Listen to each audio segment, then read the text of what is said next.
Welcome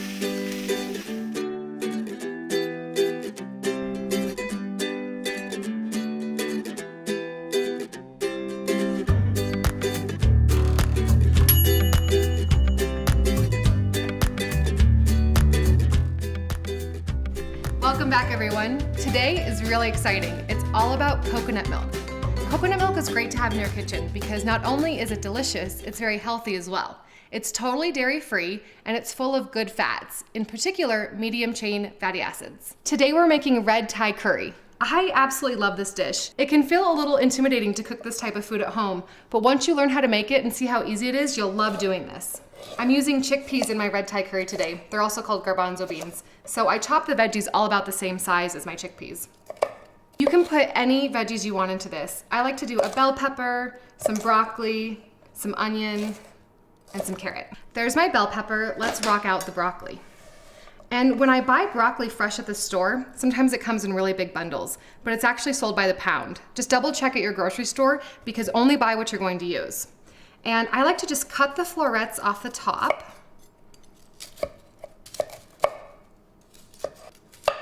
So I'm actually going to peel this and then slice it with the mandolin. The broccoli stem is just as good as the florets. And first you want to just really gently, if there's any big knobs, just peel those off.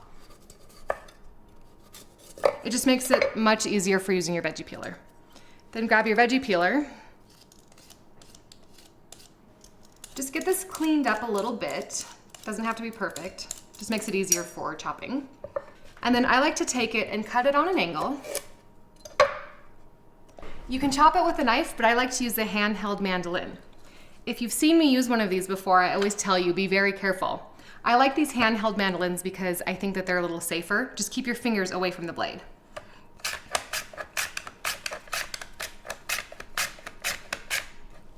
And then you have these little broccoli stems to go into your curry, and they taste wonderful. These mandolins also come with a guard, so when you get down to about an inch or two, make sure you use it.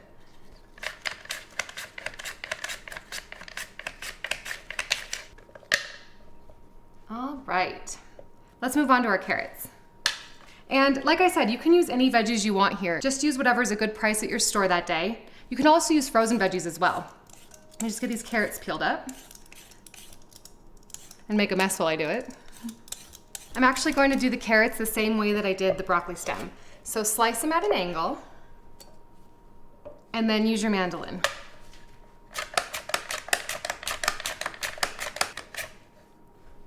I'll save this later for snacking. I don't want to get my fingers too close.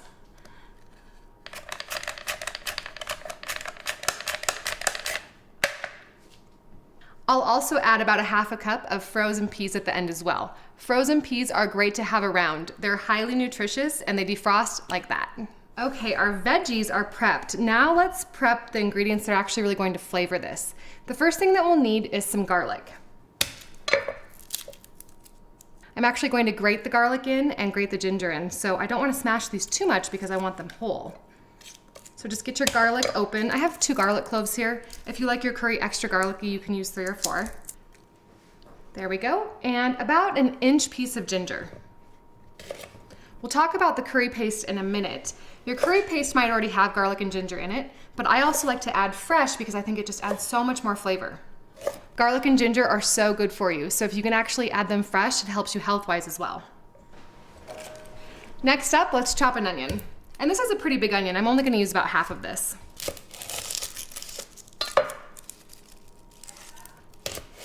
When you chop an onion, leave the root end intact, and it will just keep it together so it's easier for you to chop.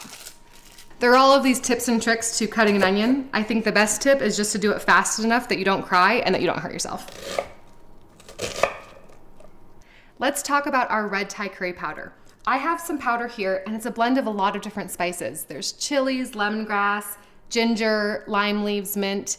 All Thai curry pastes and powders will be a little bit different, and it doesn't matter what you buy, a paste or a powder. If you have a powder like I do, you want to turn it into a paste before you cook with it.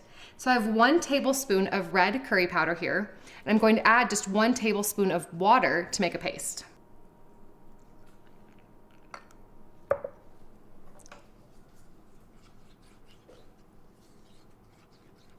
Just keep mixing until you have a paste. You want to turn your powder into a paste because it will release more flavors when you cook it. So I'm done with that. The last thing I'll show you before we actually start cooking is the coconut milk. I love coconut milk. It has a wonderful flavor and it's actually really good for you too. It's used a lot in dairy-free cooking and it's also used a lot in Asian dishes as well. The thing about coconut milk is it will separate as it sits in the can. So it'll separate into the thicker coconut milk up here, which is the coconut cream, and the coconut water on the bottom. It doesn't always do that, but about 99% of the time I found that's the case.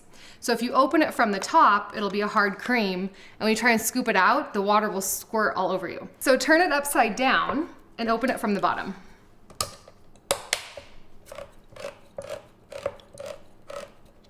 You'll see the coconut water on top. This just makes it way easier when I actually pour it into the pot. You'll also want to get your brown rice going. I love serving my red Thai curry with brown rice. You could also serve it over quinoa or use anything that you want. Brown rice takes a little bit of time to cook, so make sure you get it going before you start your curry. I'm actually using a rice cooker here. I don't believe in having a lot of extra kitchen gadgets around, but a rice cooker is actually a pretty good investment because brown rice takes a long time to cook and it can make a mess on your stove. I love having this rice cooker around because I can just throw it in and let it go. I'm going to head on over to the stove and get this started. Let's start by preheating a pan with 1 tablespoon of coconut oil. Now that our coconut oil is preheated, let's add half a chopped onion and a big pinch of sea salt. Let this cook for 2 or 3 minutes until the onions are nice and soft. Next, let's grate in our ginger and our garlic. Garlic burns really easily, so make sure you turn down your heat to medium so it doesn't burn. That was about a ½ inch of ginger. Next up is our garlic. You could press in your garlic or finely chop it. Grating it's just really easy as well. Give that a quick stir. Just let that cook for about 30 seconds. We're just getting even more flavor out of the ginger and garlic. Next up is our red curry paste. We want to cook it in the coconut oil with our garlic and gingers and onions just to bring even more flavor out of it before we put our coconut milk in. This is a key step. If you put your curry paste in after all of your liquids, it won't be as flavorful. The curry paste has been cooking for about a minute. I'm going to add another big pinch of sea salt, then add all of our liquids. Let's add our 1 can of coconut milk and a ½ cup of water. If you have extra chicken stock or veggie stock, you could use stock instead of water. I just have water on hand.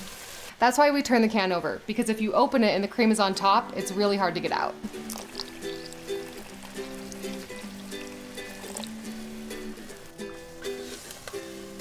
Let the coconut milk melt and then add in about a tablespoon of honey.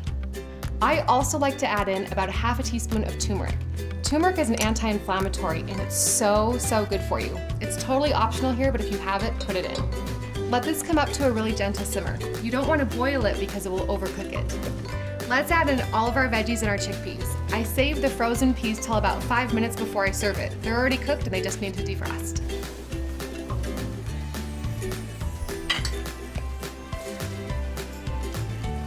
Add another generous pinch of sea salt. And if you find that your curry is too strong, you can always just add another can of coconut milk. Pop a lid on this and let it cook until everything's nice and soft. It only takes about 20 minutes, but you can leave this on your stove on low for up to 2 to 4 hours. While our red curry simmers away, I have a very special treat for you. We're going to make coconut milk ice cream. This is so simple to make, you won't even believe it. In order to make ice cream, you'll need an ice cream maker. These have really come down in price in the last few years. You can get any model that you want. Just read the instructions on how to use your ice cream maker. Just don't pull the freezer bowl out of the freezer until right before you make it because it starts to defrost right away. I'm going to mix this up in my blender just because it makes for an extra smooth ice cream. All we need is 2 cans of coconut milk,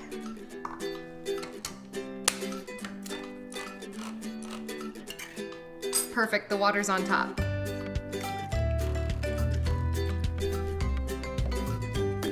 Get it all in. You don't want to waste any of this.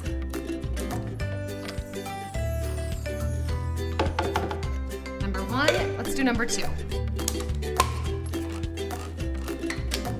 This ice cream really doesn't even taste like coconut. We're going to put some raw chocolate or cacao into it, and it really just tastes like chocolate ice cream.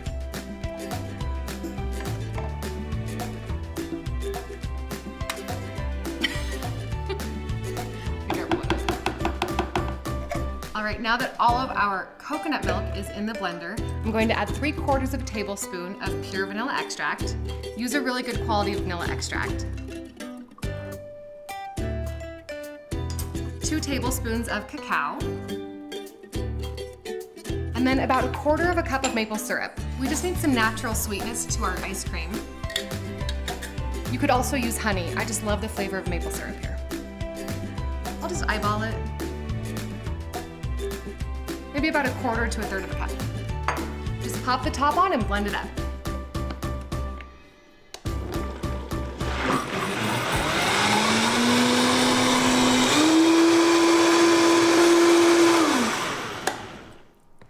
Make sure to taste it because that's what your ice cream is going to taste like. I'm sure this is perfect. I could eat it just like this, but we're going to turn it into ice cream. Let me grab the freezer bowl. Okay, let me get this out of the way so you can see it. And again, these ice cream makers have really come down in price in the past few years. I remember when I was a kid, it was a really big deal for someone to have one of these, but they're pretty affordable now. Just pop the freezer base on. And again, just read the instructions for yours.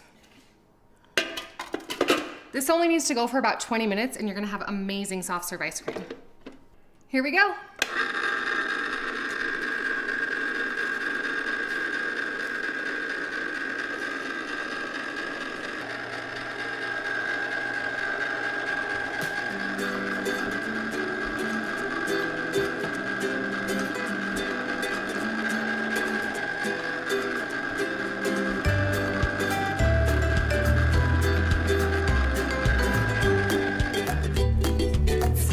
So delicious in here. Our curry is done.